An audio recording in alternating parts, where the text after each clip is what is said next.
What's up friends, Andrew here. Welcome back to Drew Tutorial, and in this video I'm going to show you how to add your phone number to your LinkedIn profile. So all you have to do is click your profile in the upper left hand side, then tap your name, and it's going to take you over to where you have your profile. So at the top here, click the pencil icon towards the right hand side, and here you want to scroll down to the bottom here guys and just simply tap on edit contact info. Now as you can see here guys, I'm doing this from my phone, so it's super easy. So if you're on your computer or your phone, the steps is super easy to do, right? Now as you can see here guys, I'm on my mobile, so the steps are pretty simple to do. Whether you're on Android or iPhone device, the steps are pretty much similar, right?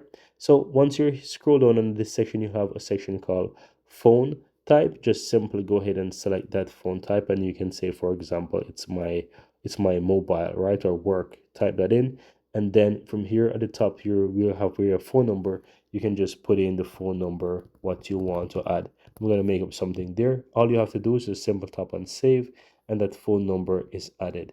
So once you do that, just simple tap on save again, and it is now added to your account.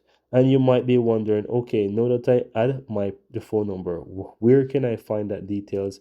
How can I view that details? Super easy. Towards the right hand side under your profile, you have a three dots. You can tap on that, and there's a contact info section. You can just simply tap on that, and people will be able to view your contact details. So as you can see here, the phone number is there, my address is there, and all those good stuff. And that's it guys. Very easy and very simple.